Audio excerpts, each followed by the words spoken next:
Salut à tous, j'espère que tout le monde va bien. On se retrouve aujourd'hui pour la market update sur BTC, le Forex et le Gold. Donc BTC, qu'est-ce qui s'est passé? On a eu un beau pump. Maintenant, ce beau pump, il était prévisible, d'accord? Sachant que on en parle depuis un petit moment, qu'il fallait aller laver le mouvement précédent. Là, comme tu peux voir, on a pris le lot, donc on est passé dessous.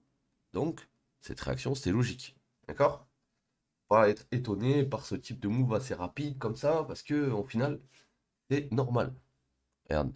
Quand tu prends un high précédent ou t'as toujours un mouvement qui suit après. Donc là, ce que je vois actuellement sur le BTC, c'est que là on a eu un retour au 61,8, d'accord? Là on a eu un break et on est remonté. Pour l'instant, on n'a pas repris ce high. Pour moi, on devrait reprendre ce high quand même. Parce qu'au final, tout ça, ça doit être une seule leg, je pense. Ici, on a repris l'Indus donc normalement, c'est cette leg qu'on regarde actuellement. Mais si on vient à repasser au-dessus d'ici, c'est comme si on avait un choc interne dans cette leg. Et du coup, on pourrait revenir à 2800, 28.3, 28.4, 28.5, quoi. D'accord? Le problème est que en allant à 28.3, 28.4, 28.5, on viendrait casser le range. Et du coup, on pourrait retourner tout là-haut. Bon, ça, c'est le plan bullish. Je vais aller faire un tour sur Exo rapidement, voir un peu, parce que... Où sont les époques là? Ok, donc comme tu peux voir ici, 25 700, on a un mouvement qui peut être intéressant. Donc 25 700, on va le marquer, c'est un POC.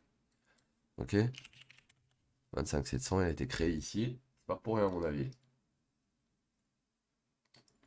25 700 ici, ok, et après, au-dessus, ah, au-dessus c'est loin. Au-dessus, c'est après, c'est 28 975 à peu près, tout ça. Attendez, j'ai un problème de souris. Oui. 28 900, ok, on va faire la même chose ici. Hop. Normalement, je le fais avant de lancer ça, mais vu que j'ai lancé direct, j'ai pas pensé à le faire. Donc, 28.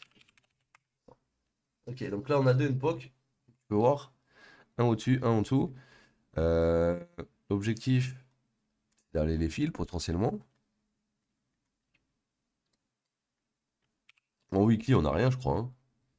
En weekly, on en a un en dessous aussi à 24 750, 24 800. Ok, 24 800, un NPOC encore. Donc tous ces niveaux-là que je suis en train de vous mettre, c'est des niveaux qui vont vous servir pour chercher des rebonds. C'est-à-dire entre là, actuellement, je cherche pas de rebond. On est sur aucun niveau. Si on tape ce niveau et qu'après, il essaye de rebondir, là, ça m'intéresse. Mais là, par exemple, le niveau qu'on a ici, c'est un niveau qu'on a créé pendant cette zone. Donc là, si on revient dessus, que ça tient, bah, on part plus haut. Et on va peut-être chercher celui-là. Maintenant, si on arrive dessus, qu'on le teste, on remonte, puis on casse en dessous, on va tourner, on va redescendre plus bas, quoi. Ok? Tout simple. Si ce niveau il tient, on monte. Si ce niveau tient pas, on descend sur le prochain. Ah, vous prenez pas plus la tête que ça, c'est aussi simple que ça. Donc là, pour le moment, BTC, moi je le verrais bien faire encore un push vers le haut, en vrai de vrai. Maintenant, c'est pas obligatoire, d'accord? Si jamais on repush pas vers le haut et qu'on commence à enfoncer, attention vers le NPOC. Et dès qu'on sera vers le NPOC, ben, à voir si ça tient ou pas. Si ça tient pas, bah, vous savez qu'on va jusqu'au prochain NPOC encore, d'accord? Et ainsi de suite. Donc là, pour le moment, le BTC, il faudra attendre un repli et voir si il y a moyen de rentrer. Et s'il veut bien qu'on rentre, sans, sans trop nous foutre la misère. Donc attends, ici, on est en train de monter, on a un pullback. Donc là, j'ai mon Indusman potentiellement, il a été pris. On est dans la POI juste en dessous. Ouais, on pourrait remonter là, hein. Faire gaffe parce que là, cette zone, elle pourrait faire office de rebond. Donc faut voir, faut voir. On en saura plus d'ici une heure ou deux quand tu auras un peu plus de bougies sur le graphique. Mais là, ça m'étonnerait pas qu'on revienne taper par exemple, bah, encore une fois là-haut et qu'on aille taper au final le haut du range. Et qu'on vienne refile le haut de cette zone. Ça serait clairement possible. En tout cas, en une heure, c'est ce que ça me laisse penser. En 15 minutes aussi, on est venu, on a créé une bougie d'impulsion là. Hop, on est revenu dedans. Et ouais, c'est censé peut-être partir là, hein. Donc attention quand même. Donc pour BTC, on a vu. Maintenant, on va aller faire un tour sur l'euro. L'euro, je vous avais donné une POI ici, au-dessus de l'Indusment. On est venu dedans. ben, il a un break, hein. Il a un break, il n'y avait pas besoin d'attendre la deuxième. Donc, au final, le marché, il part d'ici, il monte dans ta POI. Pour l'instant, il n'y a rien ici dans la POI qui te permet de short, puisqu'on n'a rien cassé, la structure, rien du tout. Là, on passe au-dessus, donc on identifie nos lots à chaque fois, hein. Nos lots, nos lots, nos lots, nos lots, nos lots. Et là, bam, on vient de casser sous le lot. Donc là, il y avait une entrée, et potentiellement une réentrée ici aussi. Pourquoi? Parce que ici, on a un high, on est descendu plus bas. Ici, on repasse au-dessus du high, mais derrière, on repasse en dessous du lot. Donc ça, c'était l'IDM, ok? L'IDM a été pris ici. On redescend, on reprend le lot. Et pareil pour ici. Ici, on avait ligne du cement. On est remonté dans une POI au-dessus. Parce que là, je suis en 15 minutes, mais en 1 heure, c'est pas le même schéma. D'accord? Ici, ta ligne du cement. Au-dessus, la POI. On va dans la POI. On redescend. On redescend où? En dessous du dernier plus bas qu'on avait créé. Donc, si on a short ici, notre TP était là. On est sorti ici. Parfait. Maintenant qu'on est sorti ici, là, on monte. On redescend. On ne crée pas de nouveau plus bas. Il reste encore une liquidité à prendre, mais c'est à condition que on n'avait pas fil ça. Et à mon avis, on va aller le fil quand même. Donc là, on pourrait remonter dans la POI extrême maintenant, si on ne crée pas de nouveau plus bas. Maintenant, c'est pas obligé. On va sûrement créer un nouveau plus bas. Vu le mapping, là, on repasse au-dessus de ici. Donc là, on aurait potentiellement choche en interne. Derrière, on redescend. Il faudrait revenir là-dedans, moi, je pense. Dans cette bougie. Et après, on voit pour longue. Sur Euro USD. Donc à voir comment ça va se passer. Est-ce que là on remonte du coup dans cette bougie ici avant de redescendre ici? Pas là-haut, mais dans cette leg qui est descendue là, tout en haut là, ici là, cette zone. Si on remonte là-dedans et qu'on redescend, on va aller viser le lot. Maintenant, si on remonte pas là-dedans et qu'on vient direct là-dedans, il faudra potentiellement chercher un long si ça rebondit pour aller chercher le high, tout simplement. On va voir le GBP. GBP pareil, hein. Parfait. Hein. 1 heure, POI, on vient dans la POI, on crash, on passe sous les lots. Là, on revient test. Ouais, là, difficile de faire plus propre. Hein. Difficile de faire plus propre. Donc, du coup, là, on a eu le break. Tac, tac, ça reteste. Là, ça vient retester du coup, puisque on a cette leg avec cette imbalance ici, là, qui vient casser à partir d'ici.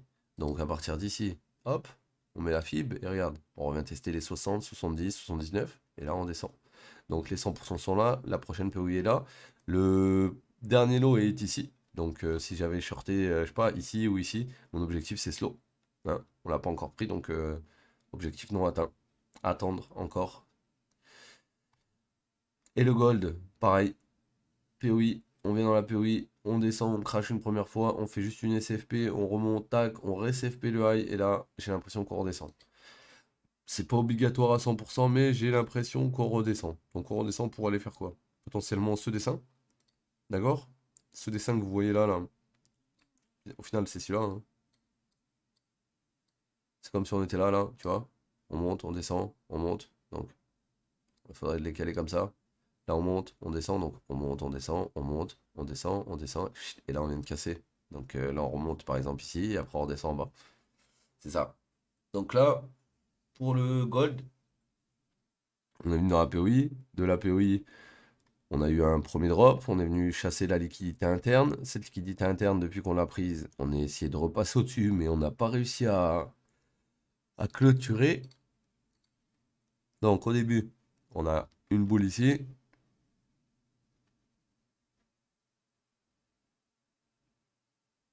Une boule ici.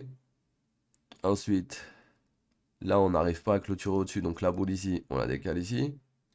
Là, on devrait avoir un lot, mais on a une SFP en dessous, du coup, on continue au-dessus. Donc ouais, non, si ça se trouve, on a choche là. Parce que là, normalement, c'est censé être ton dernier plus bas, ça. Parce que la bulle d'ici, tu la décales ici à partir du moment où ça s'est fait SFP. Donc en fait, on était sûrement comme ça. C'est monté, c'est redescendu, tac, tac, tac. Là, je transfère ça là. Et du coup, là, maintenant qu'on a re-SFP ici, je retransfère ça là.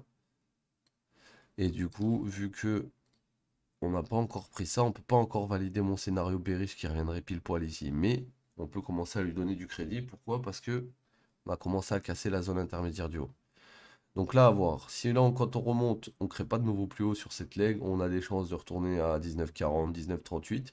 Et à voir ensuite ce qu'on va faire dans cette zone. Parce qu'on peut très bien aussi descendre un tout petit peu plus bas, 19,34. Et si jamais le pullback là nous amène plus bas, après derrière, ben on sait à quoi s'attendre, quoi. Ok les gars? Donc voilà, c'était un market update d'aujourd'hui, j'espère qu'elle vous aura aidé un petit peu. Je vous souhaite une bonne journée et je vous dis à demain l'équipe. Ciao tout le monde!